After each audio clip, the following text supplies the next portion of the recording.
welcome to the Right to Reason podcast. I'm your host, Robert Stanley. This has been a hard year for us thus far, with many concerns plaguing humanity: coronavirus, another recession, war, immigration, free speech, civil rights. But today, we're digging into perhaps the biggest question of all.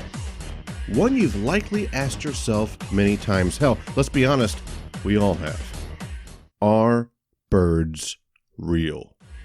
The answer right now, and it may just surprise you. This is simultaneously the best moment of my life and the lowest point of my podcasting career.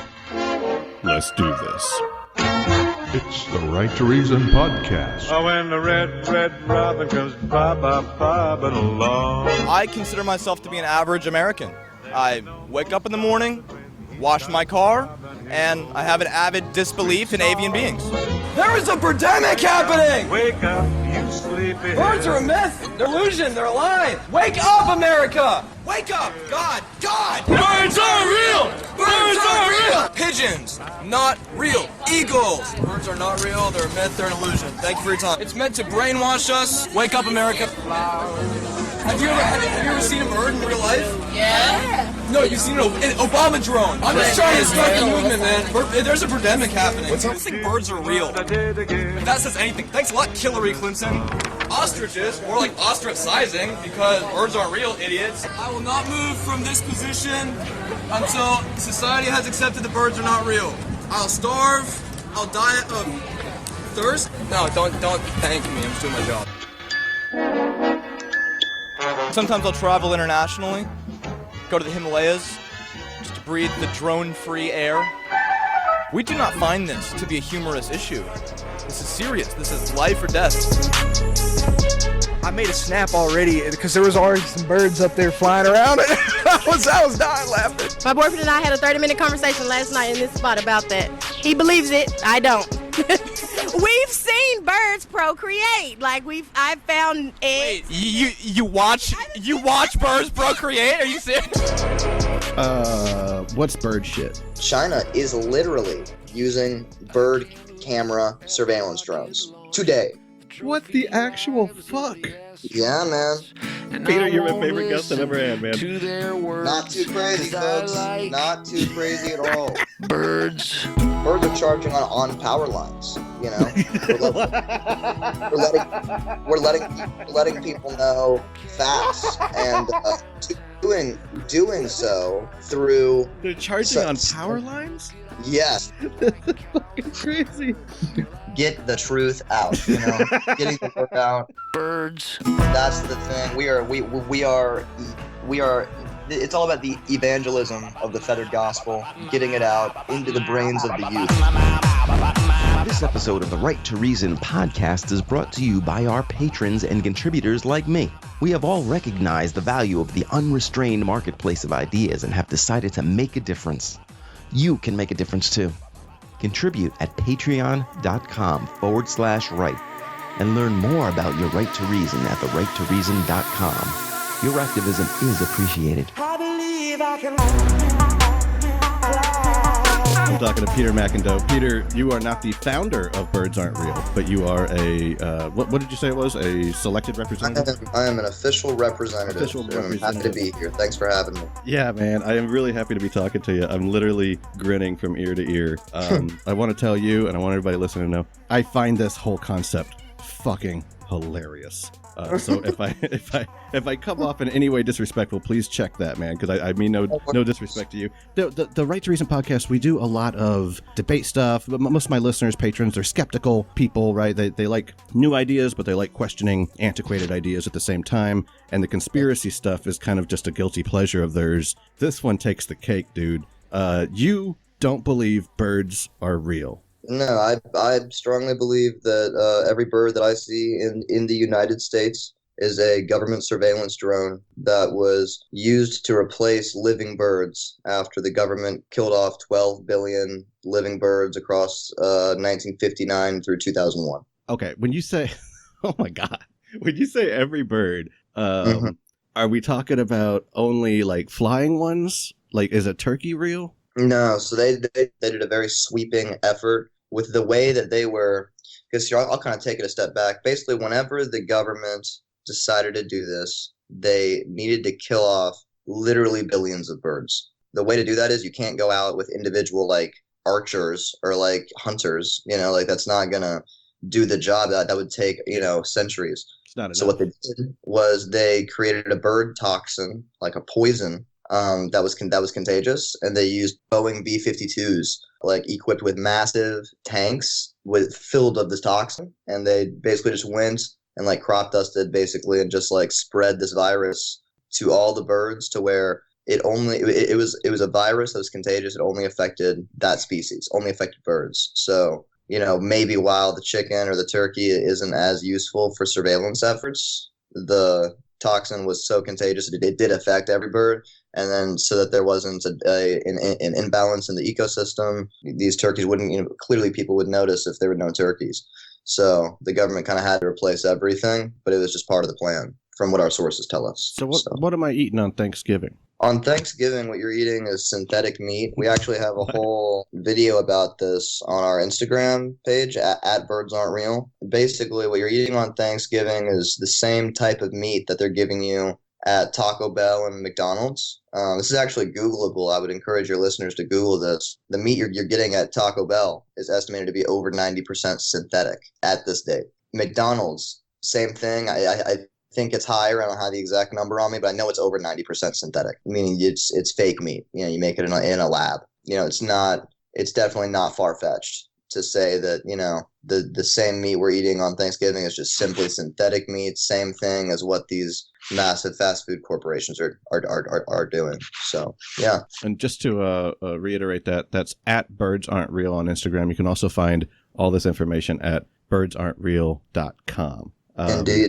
I wanted to play a video from that website. It's really fascinating. This is a banned television advertisement from the movement from 1987. I shall resign the presidency effective at noon tomorrow. We all remember where we were when that happened.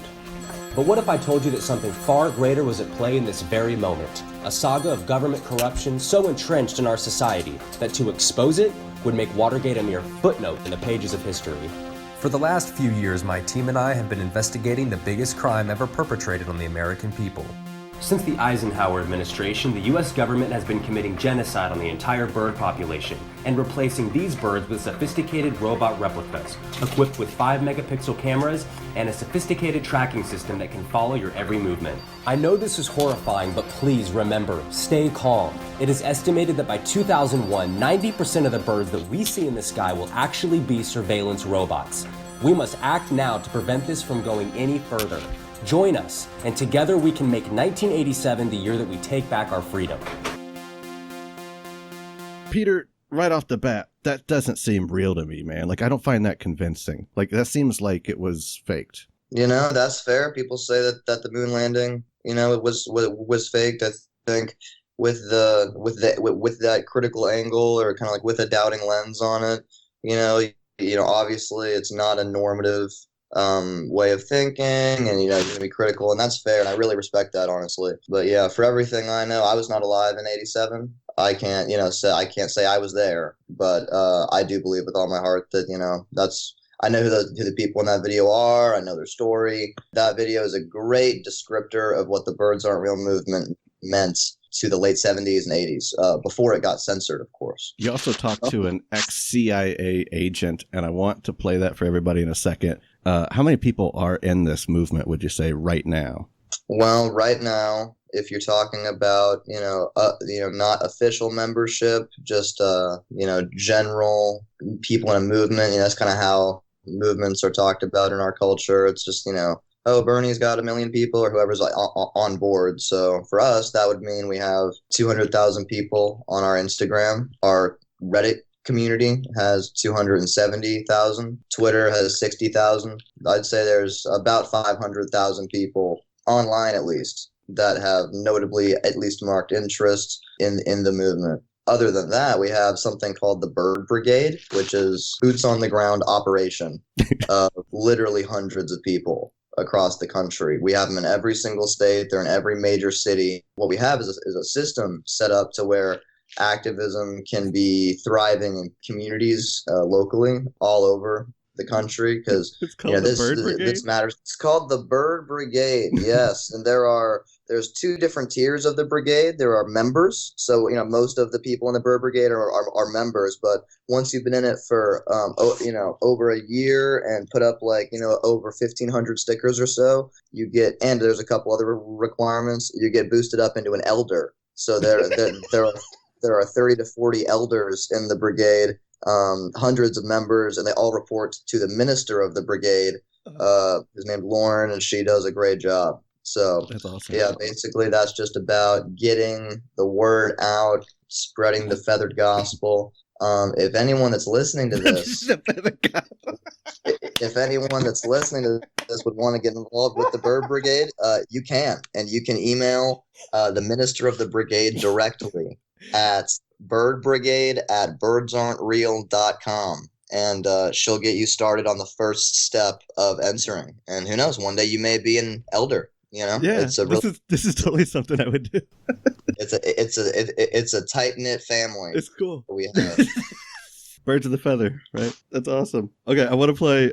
Here's a television interview you did. Maybe you've seen the billboard near the Highland Strip or heard the story on Wednesdays Live at 9. A campaign called Birds Are Not Real brings its efforts to the Mid-South. And this morning we are joined by one of the messengers of the movement. Peter McIndoe is here to tell us how this all came about. We want to emphasize you were not the founder. No, ma'am. From 1959 through 2001, the government mercilessly genocided over 12 billion birds and simultaneously replaced them with surveillance drones in disguise. So this is really satire. I mean, you don't really believe that happened, correct? This is a satirical campaign to make the point that what? You're looking at me like, no, it's not satire. I really do believe this. Honestly, it's kind of offensive. Okay. This movement came about in 1976, just to avoid any, liberal media hit job. There's been a reaction of supporters and loyal bird truthers coming out, saluting, bowing. It's almost become like a sacred pilgrimage. All right, Peter, we appreciate you being with us this morning. Thank you very much. Birdsaren'treal.com. Hey, Robert, I haven't been able to hear you for the past 40 seconds. I'm sorry, I'm not sure what happened. Can you hear me now? I can hear you now. I'm sorry. Can you repeat that? Yeah. Okay. What was the last thing you heard? The last thing I heard, I was telling you about the Bird Brigade, and I was saying that there's the minister of the Bird Brigade, and if anyone wants to sign up, they could be an elder one day. And then it cut out, and my mic wasn't working, and I couldn't hear you. So it's probably the government. I swear, this happens at every call. Every interview I have, it cuts out during critical information. Really? So yeah, it is actually fascinating. Literally, whenever we started this call, I was like, all right, I wonder how far in this time the sound's going to get cut out, because it happens every single time. Well, it's not live, so that's good. True, and you've got your editing skills, and I work around the government that way. Like, I'm sure a lot of the people listening right now are thinking, this jerk off's trying to sell shirts and swag. He doesn't buy it. If I've learned anything from I mean, that's fair, but I don't see anyone saying that about any other movement or politician. If you go on any politician's website right now that's running for president, there's a lot of merch on there. If you go on any movement website, there's a lot of merch on there too. It just so happens that is the way to spread ideas. So I have heard that before and like to get that out of the way. But really the point of this is that I really do believe in it, and I'm trying to spread a viewpoint that may not be popular, may not be common, but I think is needed. That interview was a very special moment, and it was really great getting our billboard up in Memphis, Tennessee. I'm very excited to be getting more billboards up around the country this year as we have planned. I'm actually from West Tennessee myself, man. I was in Nutbush. You ever heard of Nutbush? I have not, but I think that is a hilarious name for a city. I know. It's the name of it is actually spray painted on the side of a cotton gin. That's the only sign that you'll find in the town, and that is the birthplace of Tina Turner. And I've played the song on the broadcast before, but I just want you to hear it real quick. Let's do it. Let's go. Nutbush. Hold on. That wasn't Tina Turner. That was me. In case you weren't sure. I often get confused with these angelic pipes. Here we go. I'm going to fast forward it. Go to church on Sundays. Hear that, Peter? I want you to sing lyrics for me again after the call. I don't want to miss anything. I like the sound of it, though. I like the vibe. I like the twang. But I was having trouble making out the lyrics. Yeah, that's the government. So, dude, what's bird shit? Bird shit, it's a very, it's a classic question. It's a good question. We're not used to robots, pooping. We're not used to robots really at all yet, although that will be the future here in 30 years. I think, once automation more takes place here in the next 30 or 50 years, we're going to be seeing, overall public attitude toward our movement shift a bit. Once it's more socio-normative for, robots to be present in our culture, handling tasks, I think it'll be a little generally more acceptable, but I think it's always been a bit ahead of its time with public perception. So that said, bird shit is a pretty simple tracking device which is why it happens to be on cars so much. I think all of us have gone out to our car one day and there's a little splat on there. Yes, and Peter. Wow, of all the places for this bird to poop, I'm looking around the street. There's always the other places. But one place it chose was my car. And really that is just for more specific surveillance targeting, really being able to track, see where you're going. That's the quick, easy answer to a complicated question. So it's a GPS tracking system, fluidic and shitty like. Yep, fluidic and shitty like, which I know is hard to understand, and this will bring me to another point.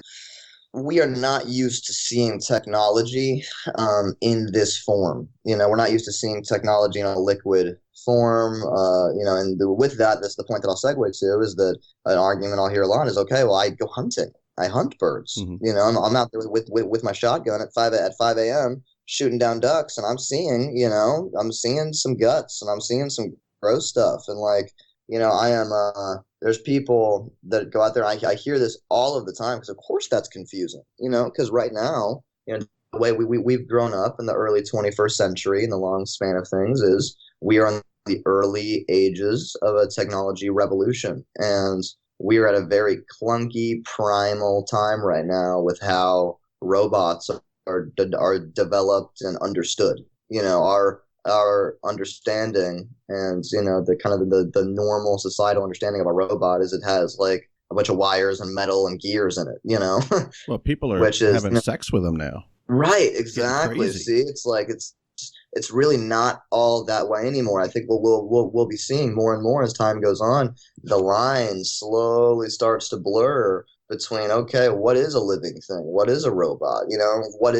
What are these things? Because in a way, I wouldn't even, I'm saying that they're robots and drones, these birds, for the sake of identifying with people. But really, it's the government essentially making an AI life form for the sole purpose of sending data back. It's like they made their own slave, essentially, with these birds, because the technology is more advanced than what the term robot. We're starting to see, with sex dolls and stuff, like how the typical understanding of a robot, how it's supposed to look and feel, is different now. And I think that is a big factor here that people will have to remember while processing this idea. I know it is not normal, and that's been a struggle for a long time with getting this idea out, is that people are not used to it. They've never questioned this before, which honestly is pretty concerning, right? It's pretty concerning. We should have asked this question a long time ago. And I want to ask you about the history behind this, like how this all got started. But real quick, everybody's been waiting on it. An ex-CIA agent confirming bird drone surveillance. Here we go. Well, Eugene, it was just a couple of weeks ago that we saw your name in that article, and now we're sitting across from each other. So thank you so much for doing this. Sure, thanks. I know we talked off camera some, but just for our viewers who don't know much about you, can you give us some on your background? Well, I started off in the military for a few years in California. Okay. Then after I got out of the military, I was doing security for the CIA. I was in D.C. in 72. And then they moved me into domestic intelligence. And it's while I was there that, I saw some things that I really wish I hadn't seen. Are you referring to bird drone surveillance? Yeah. Okay. Can you tell us some more about that? Oh yeah, like I said, I'd been with the CIA for a few years. And then one morning I got ordered to report to a military base. And I was briefed on something called Operation Water the Country. And when I got... For those who don't know what that is, can you explain what that is? Oh sure, it's a code name we use for the process of removing all the living birds. They used poison gas dropped from airplanes. Now, after the living birds were taken out of the picture, what was the next step? Well, they were replaced with fake birds. They were electronic decoys. They could watch people without them knowing it. What was your role in all of this? Like, how do you know this information? I was in charge of destroying the evidence. It was believed at the time that it wouldn't be safe if the general public knew what was happening. Okay. You just mentioned evidence. What kinds of evidence are you talking about? Well, this went on for 10 years. There was thousands of documents, blueprints, film footage, photographs, and so on like that. Did you keep anything? No, nothing. Well, there might have been one or two things. Okay, can you give us like a Reader's Digest short version of the history of this thing and how it started? Okay. Yes, let me try to do that in the most condensed way that I can. So what we just heard from Eugene is from a ex-CIA agent's perspective how it was happening on the inside of someone that was on the ground floor. Before Eugene, here's how this started. In the late 40s, we're talking right after World War II, right? World War II ended in 1945. Sociopolitical tensions internationally are very, very high. People are upset, they're scared, they're traumatized. The whole world is shocked after that, So the CIA is thinking back in the US, how do we keep people safe? How do we keep people safe here at home? And that's when they decided to start tracking people who were engaged in communist activities on the mainland. The Red Scare. So this began with people on foot following people, and eventually it just evolved into something more complex and sinister. The government wanted to do it from the sky without people knowing. It's just kind of the natural progression of a mass surveillance job. And Peter, I don't know. Peter, yes. Are you eating potato chips? No. It sounds crunchy. Sounds crunchy? Interesting. I think that the government agent on this phone line may be eating potato chips. I'm sorry. I cut you off right when you said they were trying to put them in the air. My mistake. No worries. I'm hopefully the crunching stops. Hold on. But actually, before you get started, so what about people that own birds? Like, you got a parrot in your house? That's not a parrot.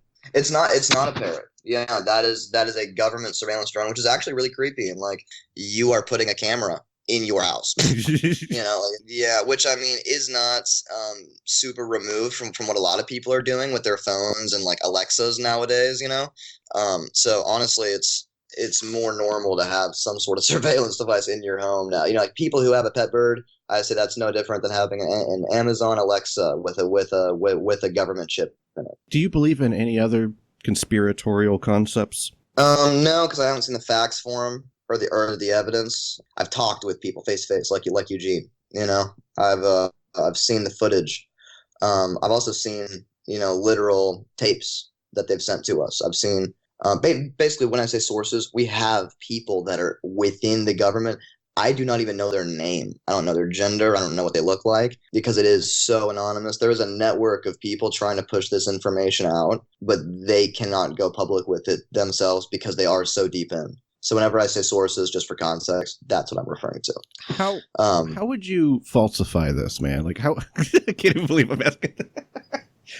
Sorry, it was like I just stepped outside of myself while I was asking that question. I'm like, what the hell are you doing for the rest of your life, Robert? But like, how would you know if you say that even bird guts, bird poop, the organic matter, it's like data, right? Like you crack data open, from Star Trek, you might see some flashing lights, but there's like organic tubey things going on. Yeah. Like if that's the case, how would you know if in one hand you've got a drone Right. Sorry. And on the other hand, you've got a blue jay. Right there, that's the scariest part of all. There would be really no way to concretely tell, which, hey, I guess the government wouldn't be doing a good job at this scheme then, right?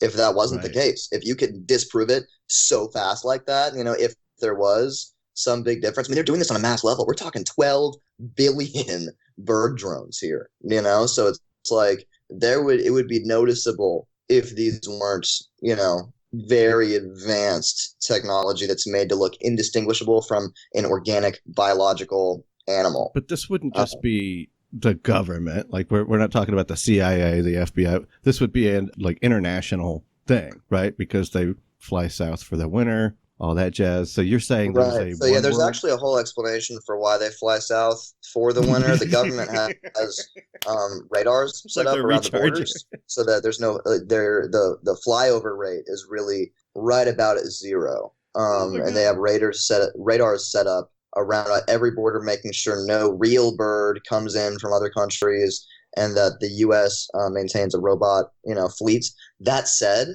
I don't know about other countries, simply because I don't have the data and I don't want to talk about things I don't know about. Fair enough. That said, though, please Google China bird drones, because China, unlike the U.S., is actually public with this. Probably because they live in a more government-controlled society, so they're okay with coming out about it. They don't think there would be like an uproar or anything, But China is literally using bird camera surveillance drones today. We don't know how many of them, but they're being quite open about it. You can Google this, and I'd really encourage all of your listeners to do so, because I'm not just talking about stuff I haven't researched or don't know about. I do believe this for multiple reasons, and that is some real proof where if this really does sound crazy to people, if this sounds very far-fetched, look up China bird drone surveillance and watch those walls come tumbling down. Hold on one second. Oh, good. You should totally Google that. I'm going to do it live right here. Well, not live, but you know what I mean. Dude, this is crazy. Hold on. Let me pull it up. This is Business Insider. China is testing creepy drones that look and fly like real birds to monitor citizens. Not too crazy, folks. Not too crazy at all. Peter, you're my favorite guest I've ever had, man. China's president, Xi, looks on during signing meeting. Not that one. Considering that China already uses biometrics to identify Beijing metro commuters, facial recognition surveillance at large events, and smart glasses to assist police in apprehending criminals, it's not as though the country needs to step up its game when it comes to surveillance technology. The drones, which fly just like a real bird, would have already been tested in regions. Oh my God. China's got bird drones, Peter. Yep. This is fucking crazy. The flap mechanism allows the wings to change shape slightly when they move up and down, generating not only lift, but also pushing the drone forward. What the actual fuck? Yeah, man.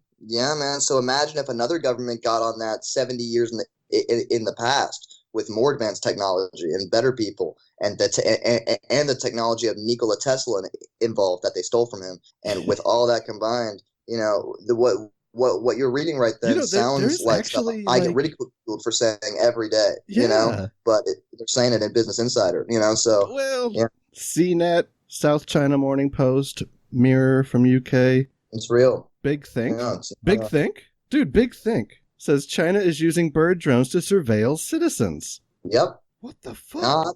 Newsweek. Eye in the sky. China reportedly spies with robotic bird drones. This is fucking crazy. It's the real deal. Don't trust the skies.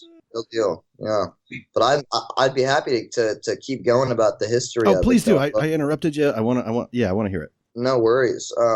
Basically, after they decided that they wanted to do this, like we talked about earlier, they had their B-52s, and they created a virus that spread throughout the entire bird species. Not uncommon for governments to try to weaponize a virus. This has been happening for a while. So they gave the birds a virus, they spread it to each other, and it took 50 years, which is why we see, that span, or I guess about 40 years, 1959 through 2000. But basically for each bird that dropped out of the sky, there was a robot put in its place, and as they were killed off, they put them in. And eventually it got to the point where it was 100% robots, 0% real birds. the thing is, like, this is so kept underground. Like, no one knew what was happening, except for like maybe 4 people at the top. That's what our sources say. Basically, like even like the pilots of the B-52s thought they were watering the grass of the country because there's like a drought currently. So they told the pilots, like, hey, just go fly over. We need you to fly over the entire country. But they didn't know that it was not water they were putting out. It was a toxin.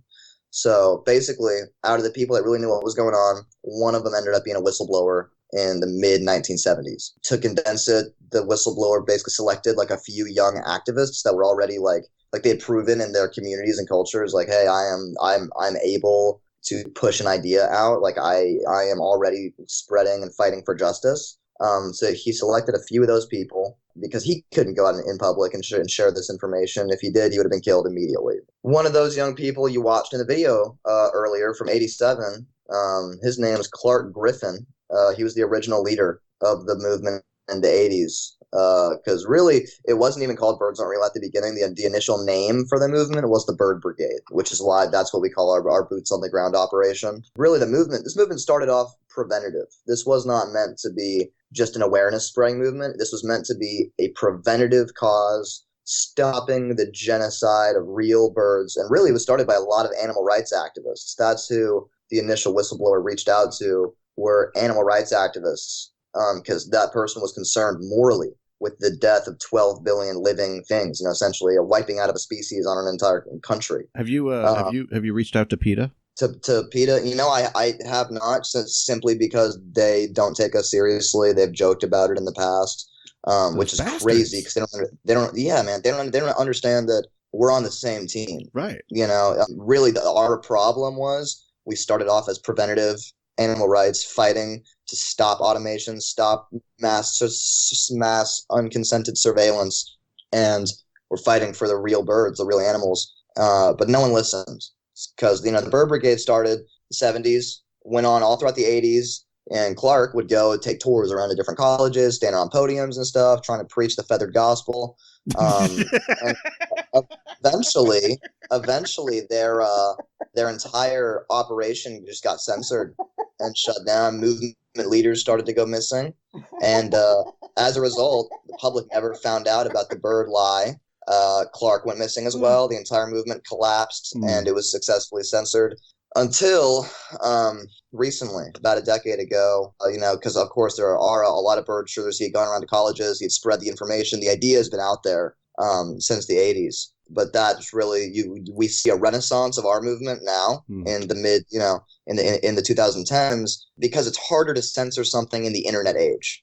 Back then they could just take people away, that they could go missing. They would have, they kind of book burnings and stuff. Here in the internet age, you put something out, it's eternal, which is why we've really weaponized meme culture and virality, which is what I think a lot of people think are a joke because there are memes and there are jokes about it.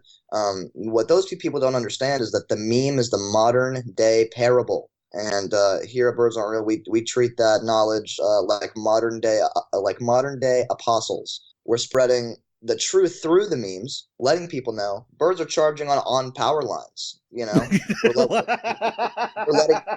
letting people know facts, and doing so through they're charging on power lines. Yes, that's how I personally got involved with the movement. That was my revelation that I had was, we have human beings. I've seen many videos. If a human being goes up and is trying to get some shoes down from a power line or something, yeah, I've seen that. If they touch it, they will die. Birds, I literally see hundreds of birds sitting on power lines every day, all around us, right above me. Peter. Right? As do I. Yeah. So do you feel like the mainstream media is trying to pigeonhole you in a way? Yeah, no, I really, really do. I don't know if I know there's the interview I did on Channel 3 in Memphis, but that was a really sad time, man. I went on trying to share the idea, and they really were mocking me and treating me like some kind of joke. And I'm like, gosh, are you because they asked me to go on there. So it's like, wow, are you just bringing me on the news just to publicly make fun of me? You know, I thought that there was going to be a safe space to, you know, share an idea. And, you know, our movement's been censored for so long that was a big opportunity for it. But unfortunately, because of the lens that they cast me through, you know, some people see that and take it as a joke, you know. But can I actually play a clip from that interview that they later edited out, where she tries to say that you didn't actually believe in it, that you had said something off air, claiming that this whole thing was a big joke. Let me play that real quick. I don't know why the other side of the argument can't be treated with equal respect. Except that before we came out on air, you said this is a satirical message. So what is? I never said that. Did that actually occur? Did you say that? Did you say this whole thing's a joke? Just let me get on air. I did not. No, I showed up to that building ready to go, because it's not a joke. So we were live. Hey, Peter, I'm losing you, buddy. Can you hear me? I can hear you now, but if you just want to pick up where I asked, did you actually say that to her? No, I did not. Dude, I'm losing you again. What's going on? Pete. Can you hear me? Yeah, I can hear you now. That sucks. I wonder what's going on.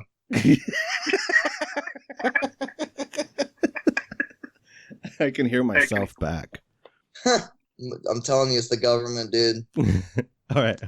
So did you tell her off air that this whole thing's fake? Absolutely not. No, that was a lifetime hit job being done on the movement. Because that's the thing. She asked us to come on there. She reached out to me personally. Everything before then was very cordial and nice, and ensuring me that we'd be given a fair shot. Because really, that doesn't make sense that she would say that. Because earlier in the video, she asks me, "Is this satire? Like, really, what's going on?" Right. You know, why would she ask that? Yeah. So why would she be asking that if I already told her? You know, I want to wrap up. She kind of gave herself away with that. Yeah. But that was a lifetime hit job being done on a movement that's just trying to spread the pure Well, I truth. saw that actually. Fox News interviewed Tulsi Gabbard and asked her opinions about anti-war and the military-industrial complex, and then just before she leaves, they show her in this kind of scantily clad wetsuit image where you can easily see her nipples, and they're like, "Hey, just before you go, what's up with the nips?" And she's like, "Okay, yeah, but yeah, I mean, obviously they do that. I'm with you 100%. I can relate to Tulsi's experience. Yeah. What would you do? I too felt like I got nipped on live TV. although it was simply getting thrown under the bus by good old Mary Beth Conley over at Channel 3. That bitch. Yeah, man. Ridiculous. Fucking Mary Beth Conley. God, I hate her. Ridiculous. Yeah. Hey, man.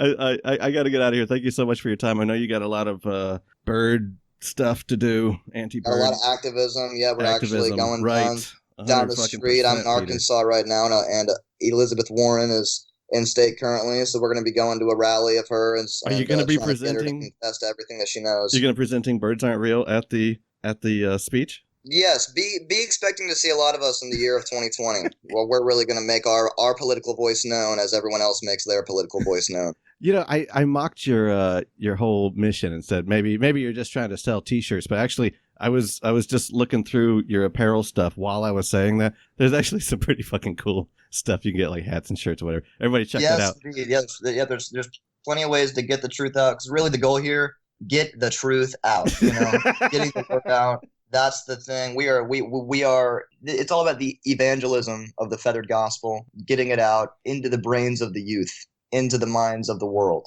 And once this entire country is awakened, then maybe I can sleep well at night. But until then, I will be sleepless.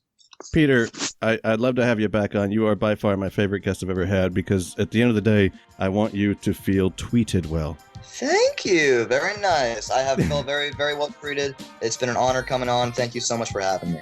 BirdsAren'tReal.com and also Instagram at BirdsAren'tReal. Peter McIndoe, ladies and gentlemen, thank you so much for your time, sir. I'll talk to you soon. Thank you so much. Thank Thank you to Peter. Thank you to Dave Blair at DaveBlairMusic.com. Thank you to our patrons, Alan Marks, Bernard Lamberell, Enema Man, Freethinker215, Larry Wilson, Patrick Walsh, Tara, Phil Calderon, Philip Spong, Gregoria, and Rob Montgomery. You can also support this broadcast at patreon.com/right and learn more at therighttoreason.com. Next week, we're getting serious and asking philosophy professor, physicist, and esteemed author Dr. Aaron Adar about the mysteries of consciousness. Between now and then, remember that you have the right to reason.